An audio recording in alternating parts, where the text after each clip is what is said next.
So in this video, what I wanted to do is I wanted to make sure that everyone is clear on how to determine whether a component is absorbing power or whether it's supplying power. I think that's something that students can sometimes just get confused on when they're first starting off. So I wanted to really lay that out really clearly so that you don't get confused. So let's generalize this, and let's say you have a component here, and you have a voltage V, and then you have a current, and it could be defined in any direction. It could be this way or that way, and we'll call it I. And let's say the values for V and I, they can be positive or negative. And so somebody says, oh, the voltage value for V is whatever value, it could be positive or negative, and the current for I is whatever value, positive or negative, and you're given a certain direction. It could be this way or that way, and you are left with the task of trying to figure out whether the element is absorbing power or if it's producing or supplying power. I'm going to lay out a very clear flow chart that will allow you to determine whether it's absorbing or producing power. But at the end of the day, after giving you these rules, I really want you to take a step back and try to understand why that's the case and why it works. So let's go ahead and create a flow chart that will help, or like a decision chart that will allow you to figure out whether it's absorbing or supplying power. So the first question that you want to ask is um, is the current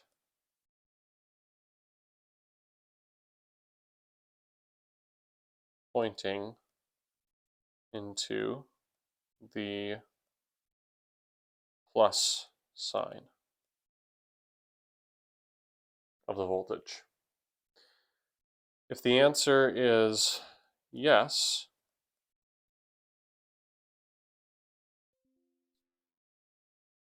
then what you'll do then is you'll compute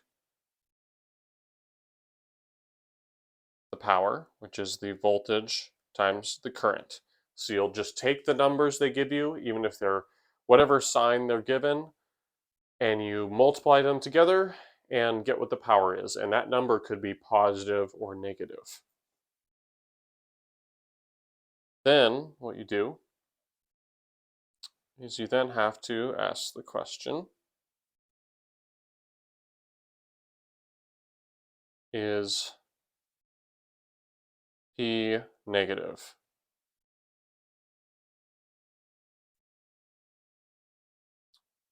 I'm going to go ahead and actually shift this, move this a little bit.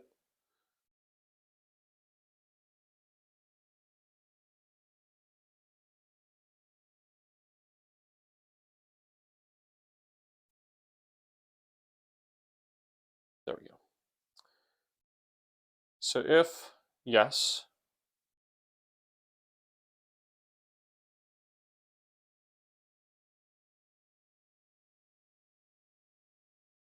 the answer is yes, then the element, it means the element is supplying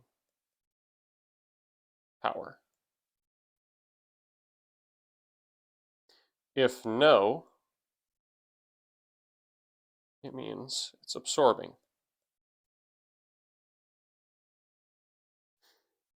Now on the other end here, if the current, direction of the current that is given is not pointing into the plus sign, but instead it's pointing the opposite direction, then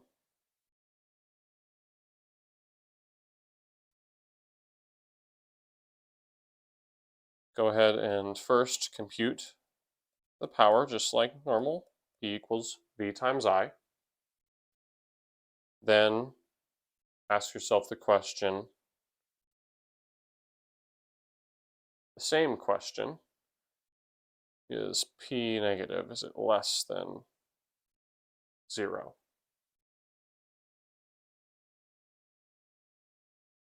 If yes, then it is absorbing power. And if no, it is supplying power. So this is basically a foolproof method for determining whether a component is supplying or absorbing power.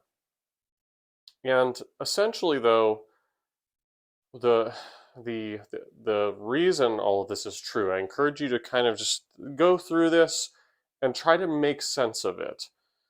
The reason this is true is because, so let's say, actually, let me explain this in another video, but I'll explain it again. Let's say you have a component, you have plus or minus 5 volts, and then you have like 1 amp of current flowing in this direction. So in this case, the element is absorbing power, and that's because we know the current direction. It's flowing from plus to minus. We know that plus means that that point is higher in potential energy than the minus. So essentially, charge is flowing from a region of high potential to low potential. It's essentially falling, right? So what is that component doing? It's using up energy, right? Because a charge that goes from the plus to the minus loses energy. It's going from higher energy to lower energy, from plus to minus.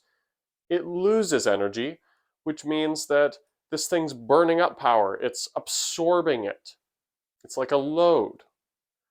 However, if you had the opposite case, so this is absorbing, you had the opposite case where you had a component here and you knew that the current was actually going 1 amp in this direction, same polarity of the voltage. Well, here you have electrical charge that is moving from a point that has low potential energy to a point that has higher potential energy. So as the current was going through the component, it gains energy. It's not losing energy, it's gaining energy. So this device is adding energy to the circuit. It's not absorbing power, it's supplying power. So think through that intuition. Try to compare it with like the gravity analogy and water tanks that I've previously mentioned. Thinking through that and working through this chart, I think, will be really helpful for you. So thanks for watching. I hope it was helpful, and I will see you in the next video. Hello, everybody. Thanks for watching. If you found this content helpful, would you please consider liking and subscribing to the channel? That will help other people find it. And if you won't do it for me, will you do it for my cat, Muon? Named after my favorite subatomic particle, by the way. So, she will be very, very upset if you do not like and subscribe. So please, don't disappoint. How could you say no to this cuteness?